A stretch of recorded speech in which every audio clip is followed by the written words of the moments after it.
Hello everyone, this is Prachi and you're watching efutureinside.com जिथे आपण शिकतो इंग्लिश आपल्या मातृभाषेतून। चला अगदी बेसिक पासून इंग्रजी शिकूया या आपल्या सिरीजचा हा 7वा भाग आहे। आय होप या आधीचे पाठ तुम्ही बघितले असतील आणि ज्यांनी बघितले नाहीये त्यांनी डिस्क्रिप्शन मध्ये लिंक आहे, नक्की बघा। यात आपण अगदी सहज सोप्या पद्धतीने बेसिक पासून इंग्लिश कसं बोलायचं हे शिकणार आहोत। अगदी ज्या व्यक्तीला काहीही येत नसेल त्या व्यक्तीला सुद्धा रेग्युलर व्हिडिओ बघून आणि ज्याप्रमाणे सांगितलंय त्याप्रमाणे प्रॅक्टिस केली तर नक्कीच इंग्लिश बोलता येईल। Okay, so without wasting time let's get started. आज आपण देअरचा वापर करून सेंटेन्स कसे बोलावे हे बघणार आहोत। सगळ्यात आधी देअरचा अर्थ म्हणजे तेथे। या अर्थाने हा शब्द वाक्यात कसा वापरायचा हे बघूया। For example, there is a book on the table. टेबलावर एक पुस्तक आहे। Now look at the second sentence, there are books on the table. टेबलावर पुस्तके आहेत। यावरून तुमच्या लक्षात येईल की जेव्हा नाम एकवचन असेल तर देअर इजचा उपयोग करायचा आणि जेव्हा नाम अनेकवचन असेल तेव्हा देअर आरचा उपयोग करायचा। इथे पहिल्या वाक्यात एकाच पुस्तकाबद्दल आपण बोलतोय म्हणून आपण there is a book on the table असं म्हटलंय आणि दुसऱ्या वाक्यात एकापेक्षा जास्त 2-3 कितीही पुस्तकं असतील तर आपण there are books on the table असं म्हटलंय। ओके, सो एकवचन असेल तर देअर इजचा वापर करायचा आणि अनेक वचन असेल तर देअर आरचा वापर करायचा। ओके, आता आपण प्रॅक्टिससाठी अजून काही सेंटेन्स पाहणार आहोत। मी ते 2 वेळा म्हणेल, त्यानंतर तुम्हाला बोलण्यासाठी वेळ दिला आहे। तुम्ही ते 2 वेळा म्हणायचे आणि प्रॅक्टिस करायची आहे। ओके,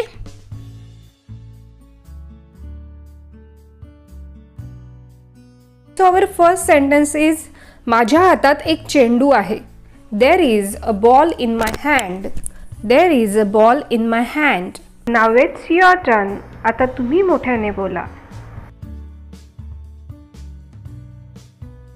टोपलीत एक सफरचंद आहे। There is an apple in the basket. There is an apple in the basket.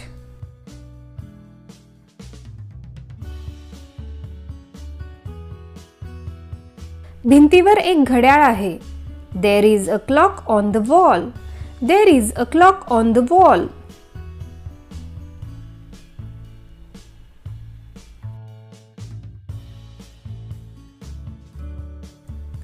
खेड्याजवळ एक ओढा आहे। There is a stream near the village. There is a stream near the village.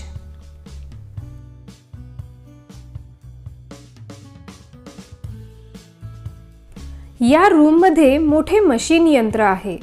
There is a big machine in this room. There is a big machine in this room.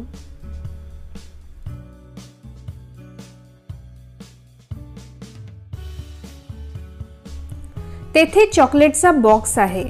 There is a box of chocolates. There is a box of chocolates.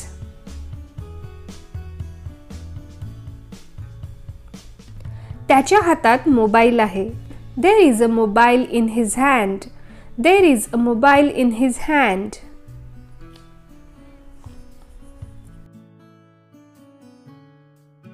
Now we will see sentence of there R.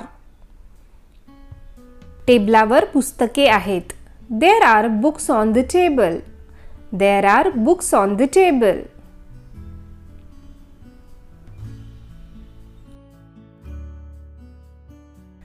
गच्चीवर पुष्कळ खुर्च्या आहेत। There are many chairs on the terrace. There are many chairs on the terrace.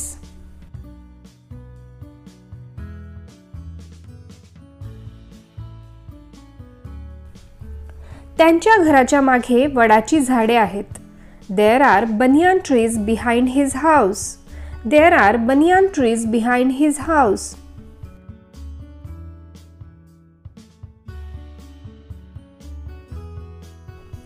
माझ्या पैशाच्या पाकिटात 10 नाणी आहेत।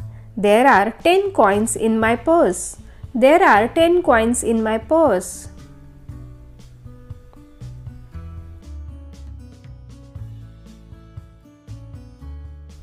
बागेत गुलाबाची सुंदर फुले आहेत। There are beautiful roses in the garden. There are beautiful roses in the garden.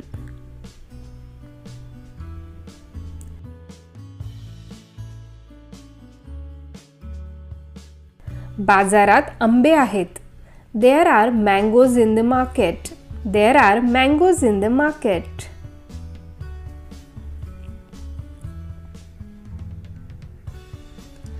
वर्गात 6 विद्यार्थी आहेत. There are 6 students in the class. There are 6 students in the class.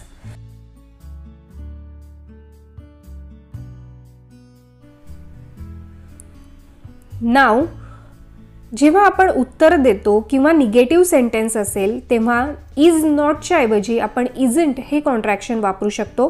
R नॉटच्या ऐवजी आरेंट हे कॉन्ट्रॅक्शन वापरू शकतो आणि देअर इज आपण there is असं लिहू शकतो. Okay, so now we will see how to ask question. Okay, so first is त्या भांड्यात पाणी आहे का? Is there water in that pot? Is there water in that pot? आणि त्याचं उत्तर देताना आपण म्हणू शकतो no, there isn't water in that pot.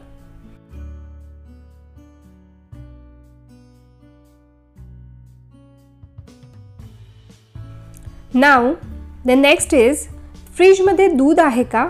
Is there milk in the fridge? Is there milk in the fridge? Yes, there is milk in the fridge.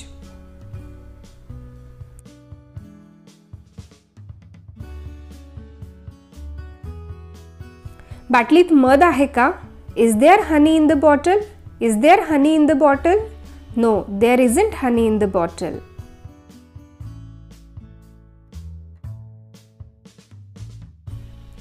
प्राणी संग्रहालयात 4 सिंह आहेत का?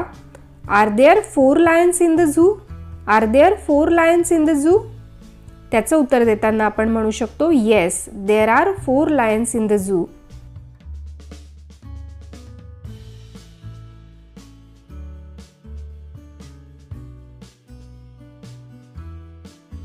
त्या खोलीत 5 खुर्च्या आहेत का? Are there 5 chairs in that room?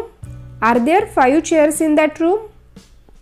Yes, there are 5 chairs in that room.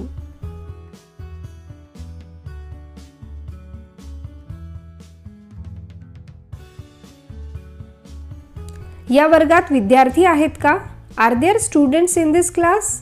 Are there students in this class? No, there aren't student in this class.